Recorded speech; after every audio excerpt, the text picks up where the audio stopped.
Ramadan, bulan yang terbaik. Bulan Ramadan bulan mulia. Tetapi intinya bagaimana saya menjadi orang yang terbaik di bulan suci Ramadan. Bagaimana saya menjadi orang yang terbaik di sisi Allah Subhanahu wa taala di bulan suci Ramadan. Bulan Ramadan bulan mulia, tetapi bagaimana saya menjadi orang mulia di bulan suci Ramadan. Gimana caranya? Mengambil kesempatan.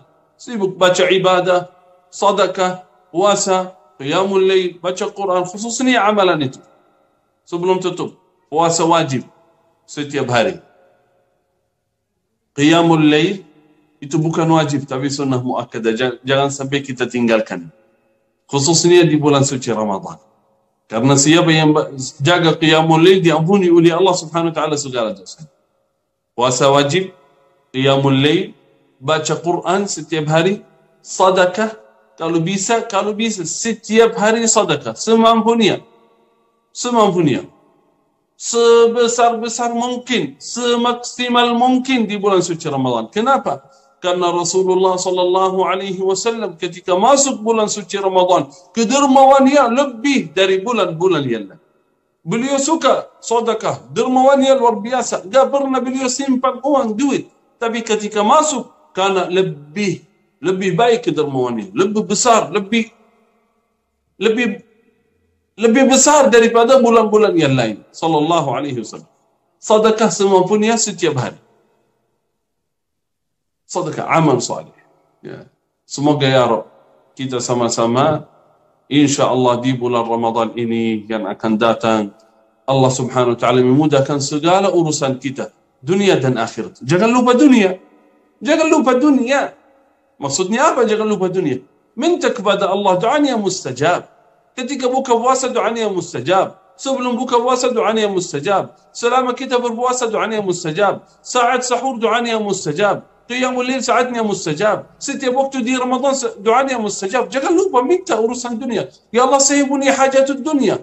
Ya betul kita minta akhirat tapi dunia juga. Kalau akhirat minta dari Allah, dunia minta dari siapa? Manajemen, bos, direktur? Enggak.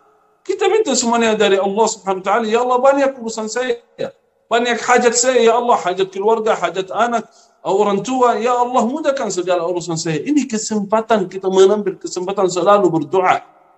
Apalagi ketika saat kita berpuasa, apalagi sebelum berbuka puasa, selalu kita berdoa kepada Allah Subhanahu wa taala. Ya Allah saya punya hajat, sebutkan hajatnya. Hajat ini Allah, anak saya, hajat saya, kebutuhan, rezeki, hutan, apapun serahkan kepada Allah Subhanahu wa taala. Semoga ya Rabb Ramadan ini menjadi Ramadan yang barakah bagi kita semua, yang memberkahi segala aspek kehidupan kita, memberkahi keluarga kita, memberkahi harta kita, memberkahi anak-anak kita, memberkahi semuanya ya Rabbal Alamin. Menjadi kita insyaallah terbaik, dunia kita menjadi baik, akhirat kita menjadi baik, semuanya menjadi baik ya Rabbal Alamin atas izin Allah Subhanahu wa taala. Allahumma aslih li dini. Kita tuh baca doa ini. Kalau bisa tulis, catat. Ini doa yang menumpulkan semuanya kebaikan dunia akhirat. Doa dari Rasulullah sallallahu alaihi wasallam. Allahumma aslih li dini alladhi huwa ismatu amri. Ya Allah perbaikilah urusan agamaku. Agama, agar agama kita menjadi sempurna, menjadi baik, amal saleh kita menjadi baik, bacaan khatam Al-Quran menjadi baik, minta kepada Allah. Allahumma aslih, ya Allah perbaikilah urusan agama. Aslih li dini alladhi huwa ismatu amri. Wa aslih li dunya, ya Allah perbaikilah urusan duniaku ya Allah. Inna fiha ma'ashi, karena kebutuhan saya, kehidupan saya di dunia. Aslih li dunyai allati fiha ma'ashi. Wa aslih li akhirati allati fiha ma'adi. Perbaikilah akhiratku yang nanti saya ke sana ya Allah. Aslih li akhirati allati fiha ma'adi. Waj'alil hayata ziyadatan li fi kulli khair. Ya Allah jadikan kehidupan saya bertambah terus dari segala kebaikan. Terus ya Allah, ziyadah fi kulli khair. Setiap hari menambah kebaikan dunia dan akhirat. Waj'alil mauta rahatan li min kulli syarr. Jadikan kematian itu rahat, istirahat bagi kami dari segala keburukan. Jadikan kematian itu tempat beristirahat, berakhir. dari segala keburukan, kejahatan di dunia dan akhirat ya Rabbal Alamin. Hikmah Allah menurunkan Al-Quran di bulan Ramadan. Biasanya ketika seorang sedang lapar, ketika seorang merasa miskin, dhaif, lemah, itu Al-Quran dan nurul Quran, cahaya Al-Quran mudah sekali masuk ke dalam hati. Kalau sedang lapar, sedang haus, sedang merasa lemah, apalagi dalam keadaan ibadah, puasa, itu ketika baca Al-Quran, mudah sekali itu langsung tembus ke dalam hati cahaya Al-Quran. Beda sama orang yang lagi santai atau sudah kenyang, ya, beda. Kata ulama, biasa. Karena itu subhanallah para ulama biasa makanannya, kenapa makanan mereka sedikit? Biar semangat ibadah. Kalau makanannya banyak, kalau makanannya terus, kalau istirahatnya total, biasanya susah menerima cahaya dan nur. Bisa dengar tetapi enggak tembus ke hati. Karena itu biasanya orang miskin, orang dhaif, lemah, mudah sekali menerima. Responnya luar biasa ketika dengar ayat suci Al-Quran. Karena itu salah satu hikmah di bulan Ramadan. Karena itu para salafus salih ketika masuk bulan suci Ramadan, ini kesempatan luar biasa mereka menghidupkan Al-Quran setiap hari, setiap malam. Bukan artinya di hari-hari lain mereka tidak menghidupkan Al-Quran, tidak bersama Al-Quran, tidak. Biasanya mereka setiap orang saleh, setiap orang mukmin mempunyai wirid. Mempunyai wirid dari Al-Quran. Ini ada satu hal, Ibu, satu hal lagi ini. Wirid dari Al-Quran. Tahu apa artinya wirid? Kita sudah semuanya tahu wirid. Betul? Wirid. Wirid rutin, wirid baca Quran, wirid zikir. Kira-kira wirid, kalimat wirid itu dari mana ini?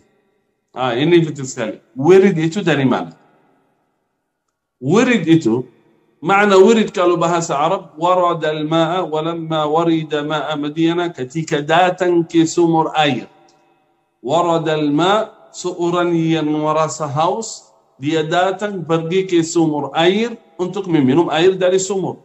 Itu artinya bisa jadi datang ke sumur air, kalau bahasa Arab ja'a ke sumur air, pergi ke sumur air. Ada bahasa Arab yang fasih, warada. Warada wirid. Wirid artinya datang ke sumur air. Untuk apa? Untuk minum air. Dari situ kata ulama, kenapa dinamakan ini apa namanya wirid? Wirid zikrullah, wirid Al-Quran itu wirid. Karena sebagaimana jasad kita gak mungkin hidup tanpa air, begitulah ruh kita gak mungkin hidup tanpa wirid. Saya ulangi lagi. Sebagaimana jasad kita gak mungkin hidup tanpa air, begitulah ruh kita gak mungkin hidup tanpa wirid. Khususnya wirid Al-Quran. Karena itu sejak zaman Rasulullah SAW, para sahabat semuanya mempunyai wirid dari Al-Quran setiap hari. Setiap hari ada wirid dari Al-Quran, membaca Al-Quran rutin setiap hari. Khususnya apalagi di bulan Ramadan. Di bulan Ramadan, sebagian besar dari salafus salih, mereka membaca Al-Quran, saudara, mengkhatamkan Al-Quran di bulan suci Ramadan setiap hari sekali. Bayangkan. Setiap hari baca Al-Quran 30 juz. Berarti selama bulan suci Ramadan, mereka khatam Al-Quran 30 kali. Bayangkan, setiap hari buka mulai dari Al-Baqarah sampai An-Nas. Mulai dari Al-Baqarah sampai An-Nas. Berapa jam kira-kira? Kurang lebih bisa sampai 10 jam.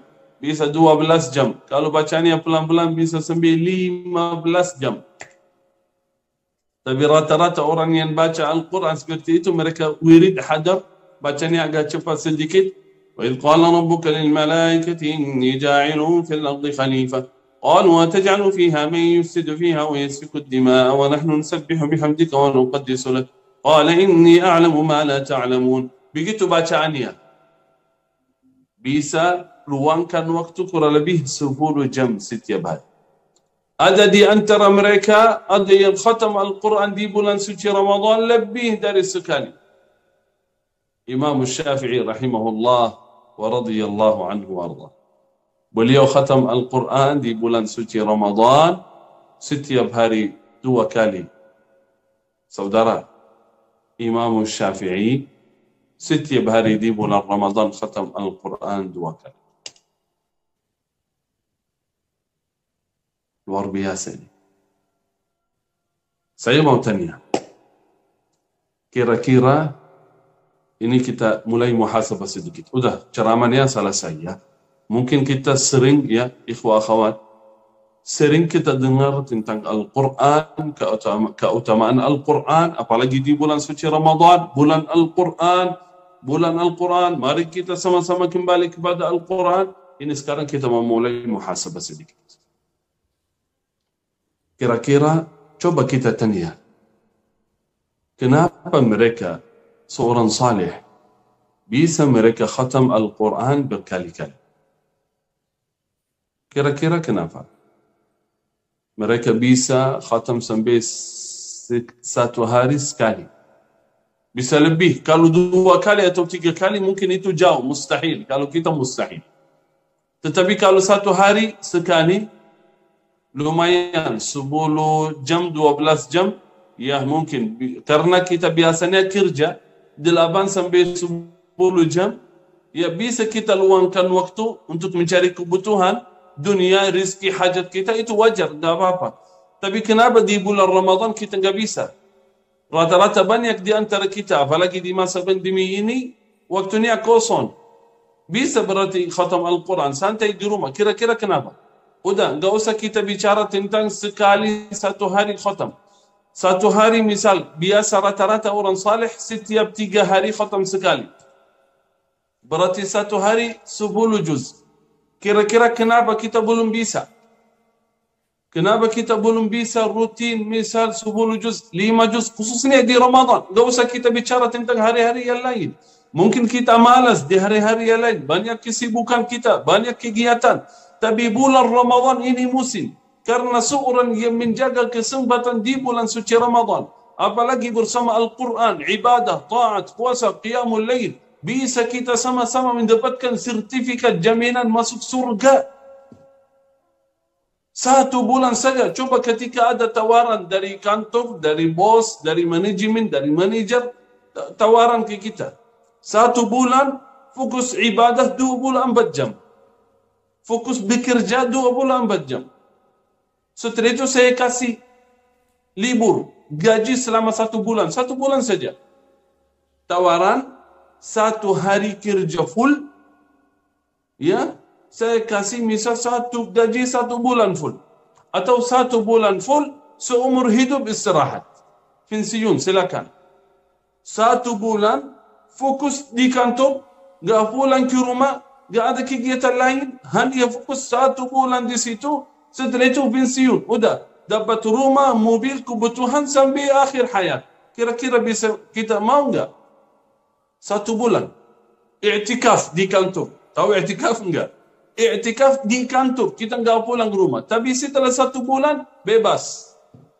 Pasti kita mau semua. Itulah seorang sahabat, seorang mukmin.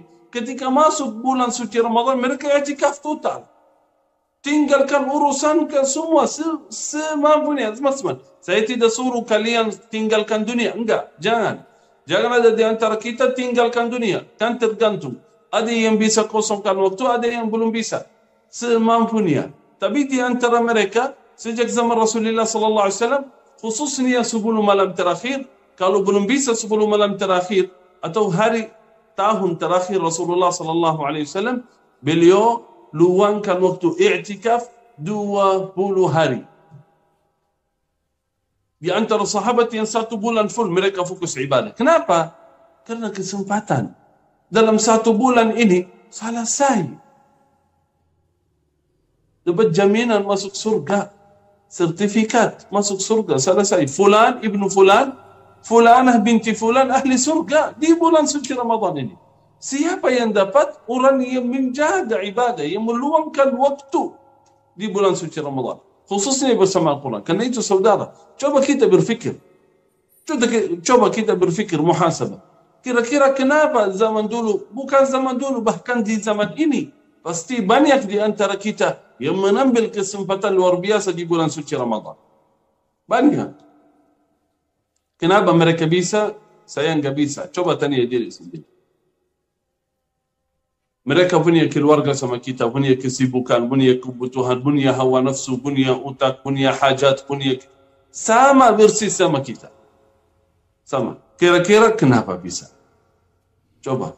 Sampai kapan kita bertahun-tahun bertemu bulan suci Ramadan tetapi merasa banyak kekurangan? Bisa jadi Ramadan ini yang akan datang ini Ramadan terakhir. Bisa jadi Ramadan, Allahu a'lam, siapa yang jamin bisa bertemu Ramadan lagi enggak? Karena itu orang yang cerdas, orang yang pintar, yang hebat, yang mengambil kesempatan emas di bulan suci Ramadan. Khususnya bersama Al-Quran. Kalau kita bersama Al-Quran, aman. Kalau kita bersama Al-Quran, selamat. Kalau kita bersama Al-Quran, menang dunia akhirat. Wallahi babi. Kalau kita bersama Al-Quran, walaupun kita belum hafal, walaupun kita masih bacaan kita terbata-bata, walaupun kita belum mengerti maknanya, belum faham, hanya sibuk membaca Al-Quran, sibuk mendengar Al-Quran setiap hari, apalagi di bulan suci Ramadan, kita insyaAllah beruntung dunia akhirat. Kita menjadi sahabat Al-Quran yang mendapatkan syafaat Al-Quran. Mari niat saja, Pak. Jangan sampai niat saja nggak bisa. Niat dan azam sungguh-sungguh insya Allah di bulan Ramadan ini saya insya Allah khatam Al-Quran misal sekian, 10 kali, 5 kali, atau paling saya harap paling minimal di antara kita 3 kali. Jangan 1 kali. 1 kali itu bulan biasa. 1 hari 1 juz itu di hari biasa. Di bulan Ramadan 3 juz setiap hari. Paling minimal. Bisa enggak? Saya yakin bisa. Semuanya bisa. Tidak harus sekaligus. Bagi-bagi. 1 kali pagi, misal. 1 kali sore atau malam. Atau di Qiyamul Lail. Terserah. Kapan waktunya yang kosong. Niat saja. Niat yang benar. Azam. Sungguh. Allah memudahkan urusan kita. Kita enggak bisa 10. Ya Allah, saya enggak bisa 10 juz, saya enggak bisa 15 juz, saya bisa. Tapi insya Allah saya mulai setiap hari misal cuma 3 jam saja. 3 jam di bulan Ramadan. Harusnya 10-15 jam. Harusnya full ibadah. Tapi enggak apa-apa. Kita belum bisa. Belum begitu kuat iman kita. Enggak apa-apa. Luangkan waktu sedikit. Dari 24 jam, kita luangkan waktu 3 atau 4 jam. Tidak harus sekaligus. Bagi-bagi. Dari pagi sampai malam. Terserah. Kapan bisa? Ba'da maghrib sampai menunggu tarawih baca Al-Quran? Boleh. Ba'da asar sebelum buka puasa? Boleh. Sebelum tidur atau nanti habis Qiyamul Lail? Boleh. Sebelum subuh setelah sahur, biasanya sahabat antara sahur dan sahur dan azan fajr mereka baca? Boleh. Ba'da subuh sampai isyraq? Boleh. Semua boleh. Silakan. Yang penting niat, azam, sungguh kita mulai. Walaupun tidak kita capai target misal 3 kali khatam, walaupun misal ya, tetap insya Allah kita mendapatkan pahala sesuai niat kita. Insya Allah, mudah-mudahan ya Rabb bulan Ramadan ini insya Allah menjadi Ramadan yang terbaik bagi